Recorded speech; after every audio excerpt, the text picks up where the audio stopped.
Ici, on voit la Lune, on voit l'ascendant et on voit Neptune. Neptune, on le voit ici, est bien relié à Pluton. Pluton, c'est l'instinct de survie, l'instinct de mort, l'instinct de résurrection, etc. Pluton ici est très fort puisqu'il se trouve dans le signe fixe du Lion, qui est un signe de feu. C'est un signe d'action, c'est un signe fixe. Autant vous dire que les planètes qui s'y trouvent donnent leur pleine puissance. On y trouve ici Pluton, qui est une force à la fois de mort et de résurrection. Là où se trouve Pluton, en général, les choses sont poussées à bout jusqu'à ce qu'elles cèdent et jusqu'à ce qu'on les reconstruise d'une autre façon.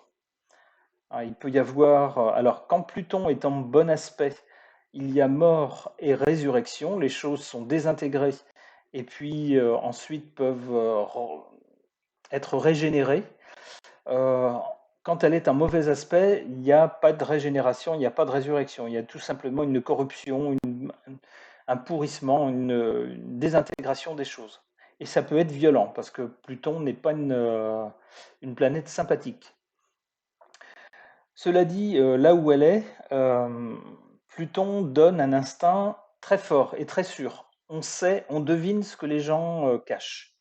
Dans certaines situations, on sent le danger sans pouvoir forcément l'expliquer ou l'exprimer, on le sent. On sent les opportunités, etc. C'est aussi une planète de pouvoir, Pluton. Ici, on voit que cette planète est bien reliée à Neptune. Neptune, on l'a vu, c'est la sensibilité à tout, en fait, à tous les autres. On ressent ce que les autres ressentent. Euh, c'est la sensibilité aussi à ce qui est au-delà du visible, à ce qui peut venir du passé, euh, pressentir aussi l'avenir. Tous ces signes-là s'accordent bien ici avec l'instinct. C'est dire que Jo peut très bien avoir des capacités qui dépassent les capacités normales, peut avoir des capacités hors normes. En tout cas, ça ne m'étonnerait pas qu'elle soit sensible à l'ésotérisme. Enfin, d'ailleurs, je le sais puisque nous fréquentons la même chaîne dédiée à l'ésotérisme. Mais ça ne m'étonne pas puisque ça paraît ici. On a bien Neptune qui a une sensibilité maximale, ouverte à tout, qui est très très bien reliée ici à l'instinct. Donc ici, on a, je pense, une intuition qui doit être assez juste. Et l'intuition, elle se fait ici, on voit, euh, lors du contact avec la personnalité des autres. Donc, je pense que c'est quelqu'un qui doit assez facilement deviner la personnalité des autres. On voit, puisqu'on en est toujours ici à Neptune, que Neptune est bien relié à Jupiter. Jupiter, c'est quoi? Jupiter, c'est tout ce qui se développe, s'enrichit, s'agrandit, grossit, s'étend. Tout ça, c'est de l'ordre de Jupiter. Si cette planète est, par exemple, dans un secteur qui correspond aux affaires, au business, eh ben, on pourra dire que les affaires vont prendre de l'ampleur.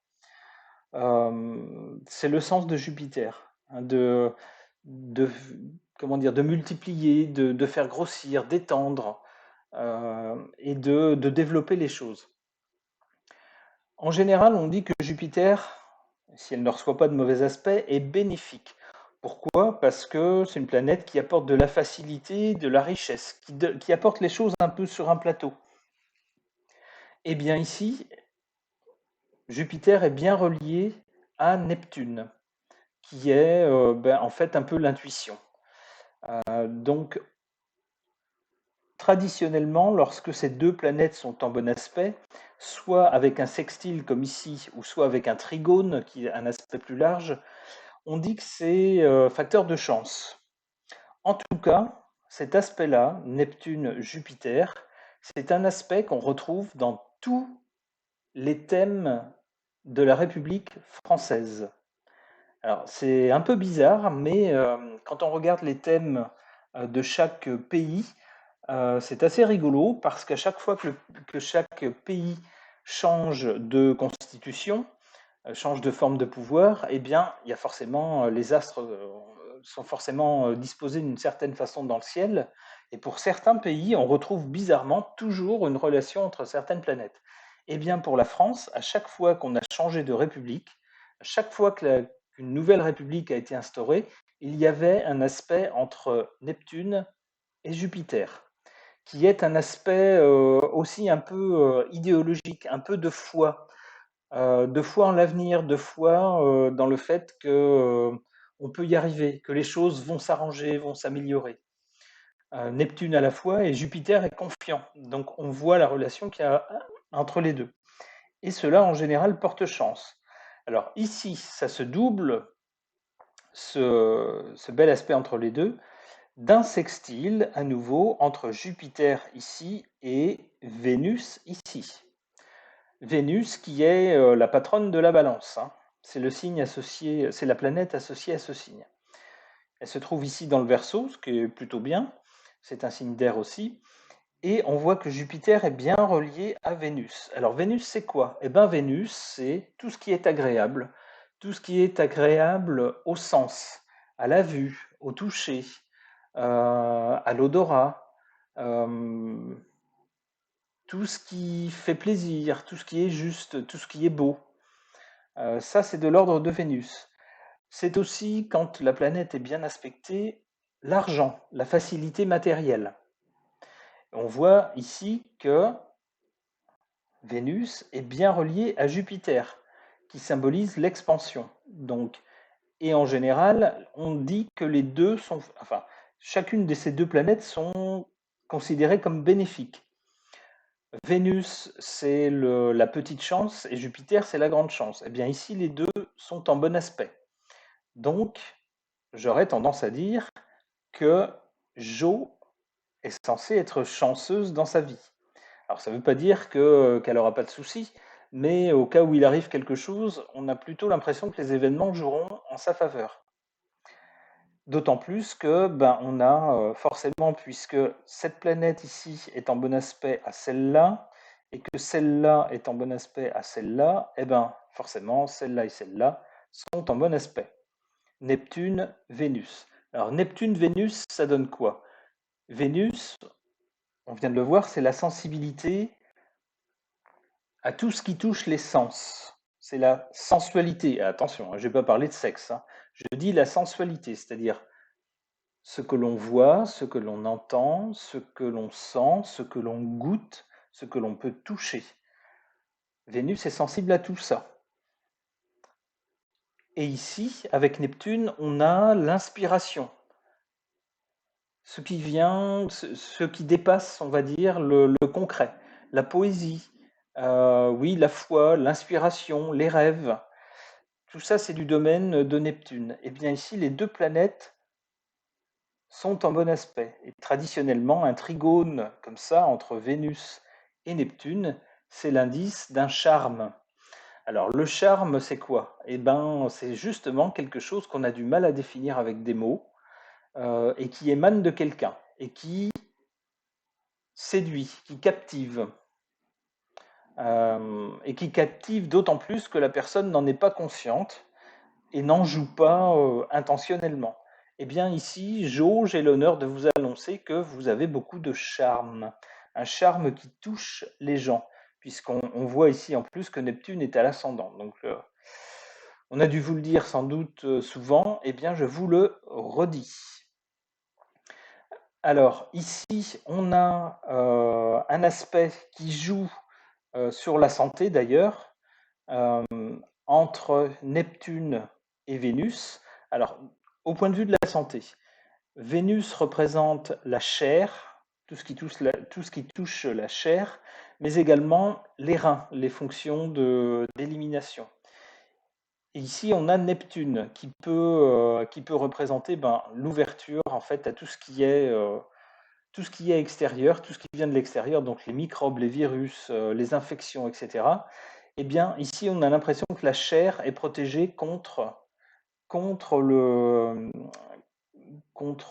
tout ce qui est contamination. Alors ça vient, ça s'inscrit, ça va à l'encontre de ce que j'ai dit tout à l'heure par rapport à ce carré entre Neptune et le Soleil, puisque Neptune ici est en carré avec le Soleil, donc on a un risque d'envahissement,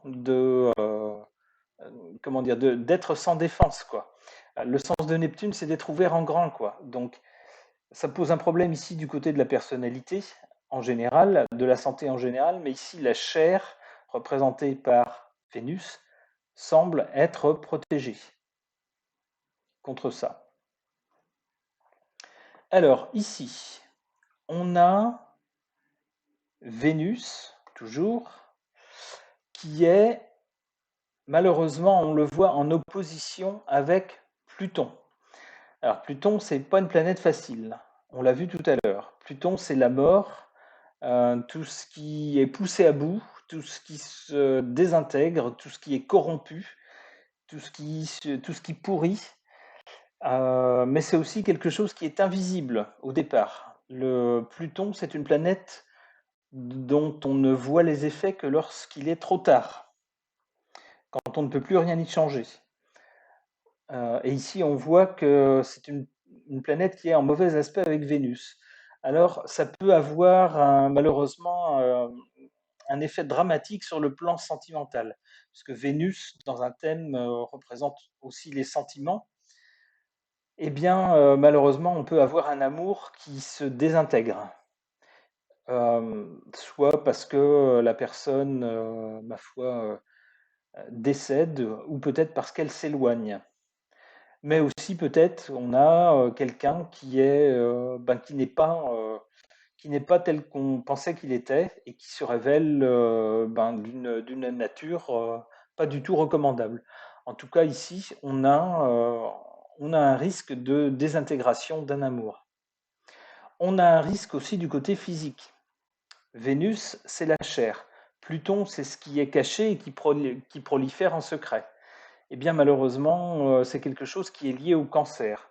Donc, je ne saurais trop vous mettre en garde, Jo. Si jamais vous avez des signes de quelque chose qui vous fait penser à cette maladie, n'attendez pas. Parce que dans votre thème, vous voyez, il y a une sensibilité à ce type de maladie. Malgré tout, on voit que Pluton n'a pas que des mauvais effets, on voit qu'il est en bon aspect, on l'a dit tout à l'heure, à Neptune, donc on a une excellente intuition. Et on voit ici qu'il est en Lion et il est conjoint à Saturne. Saturne, c'est le maître du Capricorne, c'est la planète associée au Capricorne. Donc Saturne, là où il est, fait vivre des choses pas toujours faciles à vivre, mais qui font prendre des responsabilités, qui font qu'on se prend en main, qu'on regarde les choses en face et qu'on est capable de surmonter les obstacles. Et ici, on voit que Saturne est en bon aspect à Jupiter. Jupiter, justement, qui est plutôt un facteur de chance, plutôt un facteur qui permet d'aller plus loin. Et on voit aussi ici que Saturne est en bon aspect à Uranus. Alors, Uranus, d'un point de vue santé, c'est les réflexes. C'est alors le système nerveux, mais au sens beaucoup plus large que Mercure. Mercure, c'est vraiment les nerfs et puis le cerveau. Ici, Uranus, on a tout ce qui est rythme et tout ce qui est réflexe.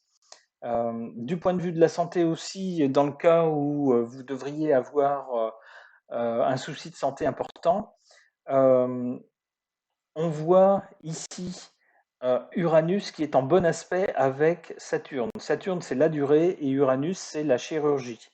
Donc on a quelque chose qui vous permet de durer dans le temps, ce qui est plutôt, j'allais dire, rassurant. Alors, quels sont les autres aspects ici qu'on peut voir?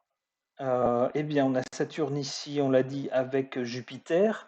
Jupiter représente aussi la légalité.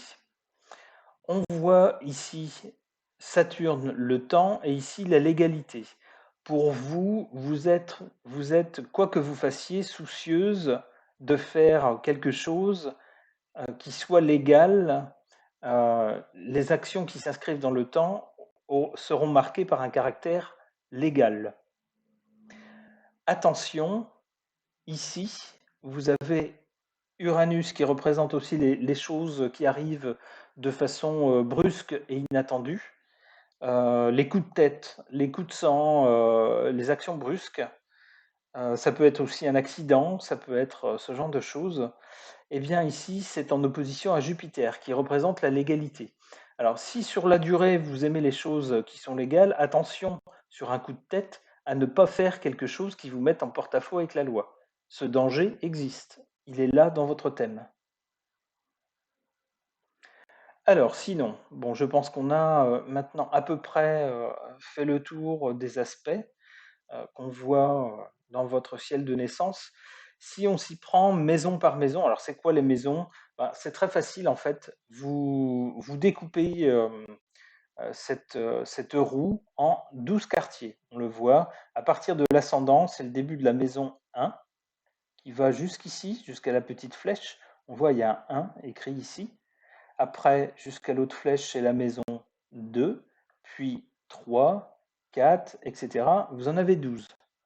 Donc la maison 1, ici, c'est l'ascendant, qui commence avec l'ascendant, c'est soi-même, qui on est, son corps physique, son apparence, la façon dont on se présente aux autres, c'est les réactions spontanées, notre comportement. Donc ça, on l'a vu tout à l'heure. Ici, donc dans la maison 2, on voit qu'il n'y a pas de planète, ça ne veut pas dire qu'il ne se passe rien, c'est en scorpion. Ce sont les dons et les dons qu'on a de façon innée, les choses qu'on a par rapport à par son travail et la façon dont on les gère. Ici, en scorpion, eh bien, il est tout à fait possible, le scorpion étant lié à Pluton, il est tout à fait possible que vous ayez un don pour deviner les choses cachées, les choses que l'on n'aime pas trop faire voir, soit que les gens n'aiment pas faire voir, soit que dans une situation on ne voit pas. Il est possible que vous ayez des dons pour vous les deviner. Il n'y a rien de plus dans cette maison-là, donc on ne s'y attarde pas. Ici, la maison 3. La maison 3 concerne l'entourage proche et les frères et sœurs. Elle est habitée, on voit ici, il y a Jupiter. Et cette maison tombe dans le signe du Sagittaire, dont le maître est justement Jupiter. Donc le maître du signe se trouve dans son signe, ce qui appuie vraiment sur le secteur. Alors je ne sais pas si vous avez des frères et sœurs.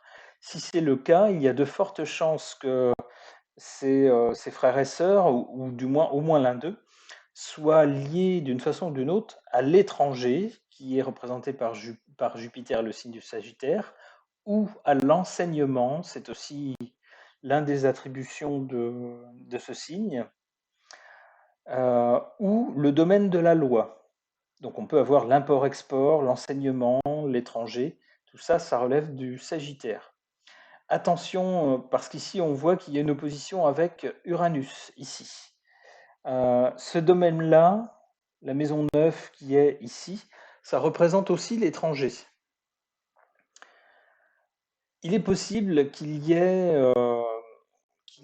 un événement brusque, brutal, qui survienne soit à l'étranger, soit en rapport avec l'étranger, qui concerne vos frères et sœurs et qui pose un problème au regard de la loi.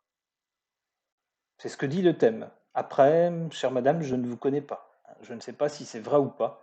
Si c'est vrai, ma foi, c'est très bien, ça veut dire que l'astrologie n'est pas un mythe et fonctionne. Quoi d'autre? Ici, on l'a vu tout à l'heure, le fond du ciel, c'est les origines, la famille d'origine. On a vu qu'en Capricorne, il y a des chances que ça ait été pas forcément des conditions faciles, mais que c'est une période ou des valeurs qui ont marqué la personnalité. En particulier, je dirais ici avec le soleil, il est possible que ça soit le père qui est marqué. On voit ici dans la maison 4 Vénus un peu plus loin. Quoi d'autre? Dans la maison, alors la maison 5, c'est la maison à la fois des enfants et à la fois des créations. Alors si vous avez des enfants, et je sais que vous avez une fille, après je ne sais pas si vous avez d'autres enfants, on voit que ça tombe en Verseau. Le début de la maison 5 tombe en Verseau, qui est alors, le signe de l'originalité par excellence.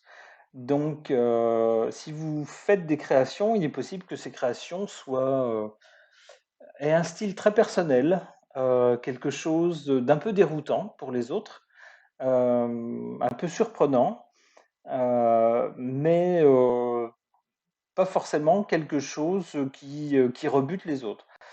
En tout cas, quelque chose de personnel, quelque chose qui sera pas banal. Si vous avez des enfants, donc je sais que vous avez une fille, je ne sais pas si vous avez d'autres enfants, eh bien, il est possible que ces enfants soient marqués par un caractère assez original et assez indépendant. C'est le sens du Verseau. On a ses propres rythmes au Verseau, on a ses propres valeurs, ses propres rythmes. Alors, le Verseau est lui aussi pacifique, hein, il s'entend bien avec l'ascendant en Balance ici. Mais par contre, il s'en laisse pas compter, il prend ses propres décisions et il tolère pas du tout qu'on décide à sa place. Donc, c'est des gens originaux qui surprennent parfois, mais c'est tout à fait sympathique. Ici, on a la maison 6 qui est la maison du quotidien qui tombe ici en poisson. Alors, c'est pas forcément la meilleure position parce que le poisson, il est associé à la planète Neptune et au poisson, on veut rendre service un petit peu à tout le monde et malheureusement, on se laisse un peu déborder, on se laisse un peu envahir. Donc on peut avoir des métiers de service avec le poisson ou des métiers liés à la santé aussi, ce genre de choses. Ici, on a le descendant qui est donc l'autre. Alors ça peut être les autres de façon générale, mais ça peut être aussi la personne qui partage votre vie. Ici, ça tombe dans le signe du bélier. Ça veut dire que le type de personne qui vous attire, eh ben, c'est quelqu'un qui est à l'opposé, mais au complément de la balance. Alors, la balance, toujours soucieuse des autres, de paix, d'harmonie. Eh ben, on est attiré par l'inverse, par des gens très masculins, très virils, qui savent trancher, décider, foncer, qui se fichent éperdument de ce qu'on pense d'eux et qui foncent, qui prennent des décisions et qui n'hésitent pas à s'opposer, voire à se fighter, à se prendre la tête, ça les dérange absolument pas. Ils ont une conviction, ils tracent le point A, c'est là où ils sont, le point B, c'est là où ils veulent aller, ils tracent une ligne droite, ils foncent et tout ce qui est sur le chemin, ils le dégomment. Eh bien, c'est le genre de personnalité qui vous attire. Il est possible aussi, avec un descendant en bélier, que vous soyez attiré par les hommes qui aient, comment dire, un uniforme. Ça peut être des militaires, ça peut être des gendarmes, ça peut être ce genre de choses. Enfin, de choses, pas de choses, de personnes. Mais je veux dire ce genre de concept. Alors ici, la maison 8. La maison 8, c'est la maison des épreuves et des transformations. C'est aussi une maison occulte. Elle tombe ici dans le taureau, qui est un signe matériel. Il est possible que les transformations que vous aurez dans votre vie, ou les changements que vous aurez dans votre vie concernent des choses matérielles, peut-être des possessions. Ça peut être ça. Alors ici, la maison 9, ça concerne l'étranger et les philosophies de vie, la foi, la façon d'envisager la vie. Ici, on a Uranus en Gémeaux. Alors, les Gémeaux, ça peut donner justement un partage entre deux lieux ou deux pays, puisque le Gémeaux est un signe double. Et ici, on a Uranus qui se trouve dans ce secteur. Eh bien, on peut avoir Un changement de lieu décidé de façon brusque, soudaine, ça peut être sur un coup de tête, ça peut être sur un événement soudain. Euh, c'est quelque chose qui peut perdurer dans la durée parce que qui peut perdurer dans la durée. Elle est jolie celle-là. Qui peut perdurer parce qu'on voit qu'il y a un bel aspect ici avec Saturne qui représente le temps, mais on voit ici un mauvais aspect avec Jupiter. Donc attention à la légalité de la chose. Ici, le milieu du ciel, qui est eh bien, le destin, qui est aussi le point vers lequel on va, par opposition au point duquel on vient. Ici, le milieu du ciel est en cancer. Le cancer, ça évoque la maternité, la famille, le pays, la communauté. Dans la profession, ça peut lier à des professions en lien avec l'enfance, avec la maternité, avec ce genre de choses. Ensuite, alors en maison 10, on a Pluton. Il est possible que vous ayez dans votre carrière professionnelle, à un moment donné, quelque chose qui arrive à son terme, quelque chose qui se désagrège. Alors je ne sais pas quoi, je ne suis pas suffisamment, je ne peux pas vous dire quoi. Il est question ici d'une autorité avec le lion, hein, d'une richesse et quelque chose qui prend fin.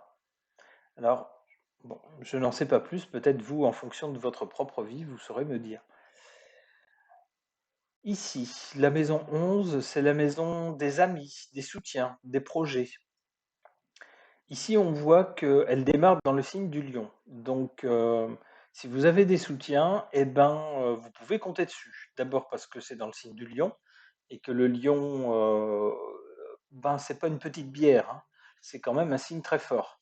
Et c'est un signe aussi de noblesse. On ne laisse pas tomber les amis avec ce signe-là. Donc, si vous avez des soutiens, vous pouvez compter dessus, d'autant plus que Saturne se trouve ici. Donc dans les coups durs, vous pouvez compter dessus. On a aussi Mars, il est possible que vous ayez des projets.